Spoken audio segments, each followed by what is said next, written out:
Assalamualaikum warahmatullahi wabarakatuh. Perkenalkan, nama saya Luki Harwinato. Saya berkelompok dengan Habibi Fernanda. Saya dari kelas SP 4D1. NIM saya 111910823. Pada kesempatan kali ini, saya akan menjelaskan tentang pengertian DFD dan contoh-contohnya. DFD adalah Data Flow Diagram, suatu diagram yang menggambarkan aliran data dari sebuah proses yang sering disebut dengan sistem informasi. Di dalam data flow diagram juga menyediakan informasi mengenai input dan output dari tiap entitas dan proses itu sendiri. Contoh DFD. Seperti ini, contohnya seperti ini. Tapi ini bukan yang akan kita bahas kali ini ya.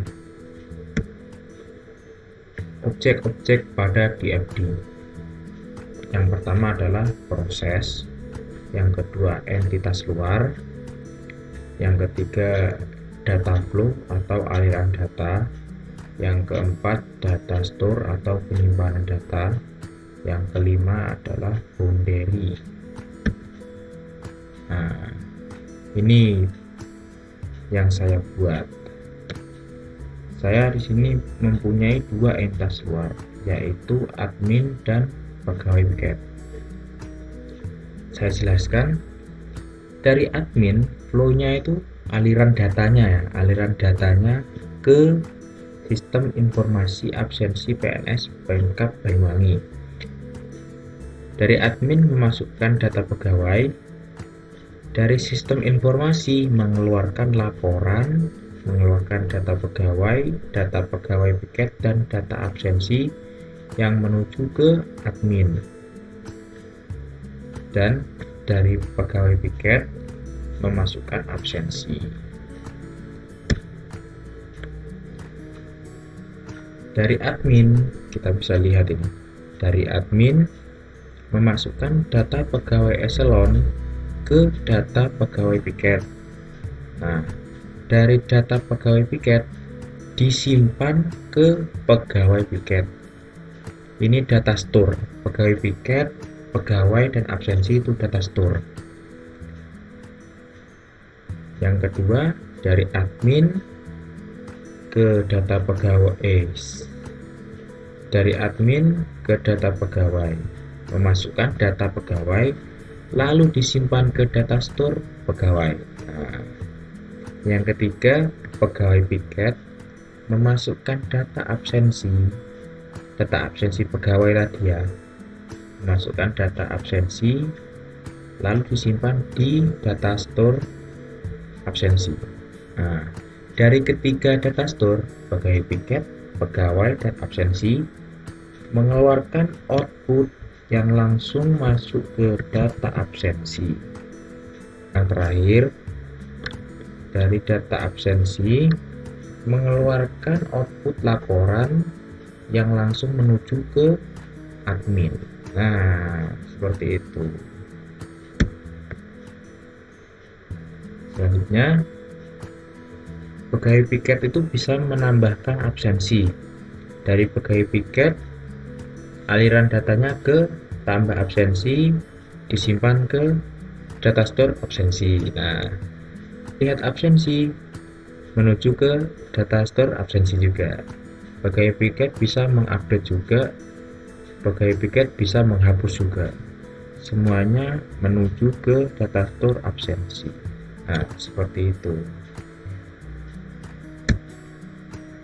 Terima kasih. Apabila ada salah-salah pengucapan, apabila tidak jelas bahasanya, mohon dimaklumi karena manusia juga tempatnya salah. Terima kasih, semoga diberi kesehatan semuanya, semoga diberi kemudahan dalam segala urusan.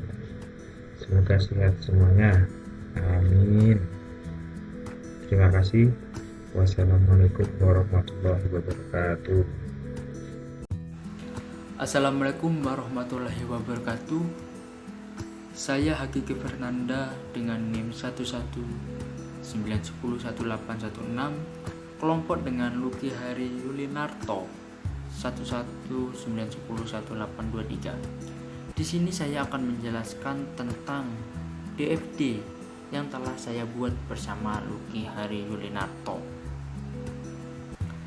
Yang pertama, saya akan menjelaskan dulu apa itu DFD. DFD adalah suatu diagram yang menggambarkan aliran data dari sebuah proses yang sering disebut dengan sistem informasi. Di dalam data flow diagram juga menyediakan informasi mengenai input dan output dari tiap entitas dan proses itu sendiri. Di sini adalah suatu DFD yang telah saya buat. DFD ini yaitu tentang sistem penjualan handphone. Maaf, di sini ada sedikit trouble sehingga gambarnya seperti ini. Dan maaf, saya di sini menggunakan handphone. Jadi karena laptop saya ada trouble, makanya saya menggunakan handphone. Jadi hasilnya mungkin agak sedikit kurang. Jadi saya pindah di WA ini aja, mungkin juga ada. Bentar. Nah, ini adalah sebuah DFD diagram kontes penjualan handphone yang telah saya buat. Pada diagram ini dapat dilihat bahwa sistem penjualan toko handphone ini melibatkan 4 external entity, yaitu ada karyawan, pembeli, manajer, dan juga juragan atau owner. Saya jelaskan dalam DFD ini, sistem akan memberikan daftar barang apa saja yang akan dibeli. Kemudian customer akan membeli barang. Transaksi yang dilakukan customer akan dicatat oleh pegawai atau karyawan. Selanjutnya, sistem akan memberikan laporan keuangan dan stok barang kepada manajer, sedangkan laporan yang diberikan pada juragan atau owner hanyalah laporan keuangan. Nah, ini adalah data flow diagram level 0. Pada tahap ini terdapat 4 proses utama yang dilakukan oleh sistem, yaitu sistem cek informasi handphone, terus ada sistem pemesanan handphone, terus ada sistem proses transaksi, terus ada sistem pembuatan laporan. Di sini saya akan menjelaskan tentang alur dalam DFD ini, yaitu yang pertama, karyawan akan memberikan data stok barang kepada sistem yang pertama. Lalu sistem yang pertama akan memberikan informasi stok barang kepada karyawan, dan sistem pertama akan memberikan permintaan info handphone kepada data handphone. Lalu data handphone akan memberikan respon kepada cek informasi handphone ini. Proses cek informasi handphone tersebut. Lalu proses pertama ini akan memilih handphone ke pemesanan handphone atau proses kedua, dan karyawan akan memberikan form pemesanan. Pembeli akan memesan handphone, lalu proses akan memberikan form pemesanan. Lalu proses kedua akan memberikan permintaan pemesanan ke data pesanan. Data pemesanan akan memberikan respon kepada proses kedua. Lalu proses kedua akan memberikan info pemesanan ke proses transaksi atau proses ketiga. Proses ketiga akan membayar barang ke proses transaksi. Proses transaksi akan memberikan barang dan bukti pembayaran atau nota. Lalu proses transaksi akan mengirimkan data barang dan harga ke data handphone. Data handphone akan memberikan data barang dan harga.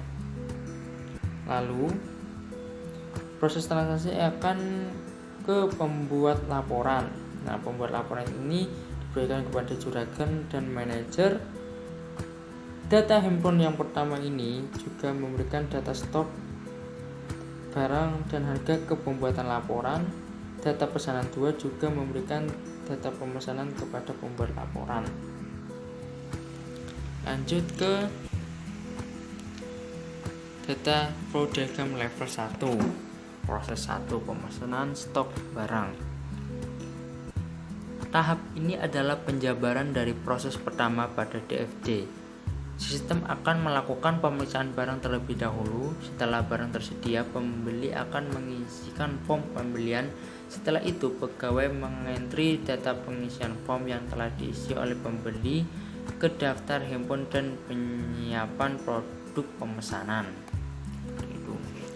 Lalu kita lanjut ke DED level 1 proses 2. Nah,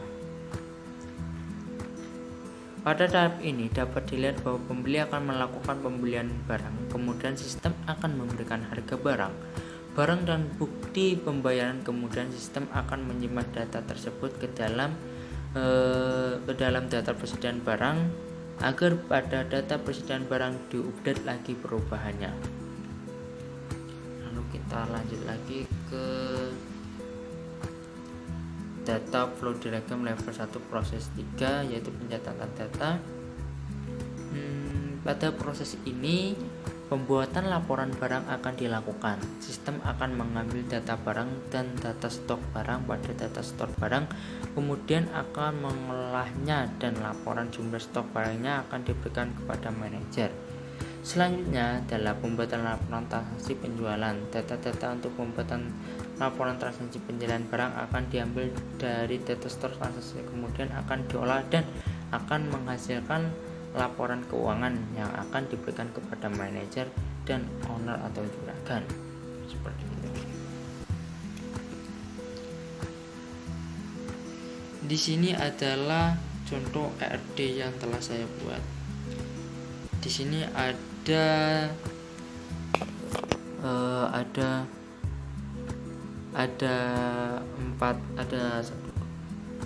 5 entity, yaitu data transaksi, administrator, supplier, handphone, dan pembeli.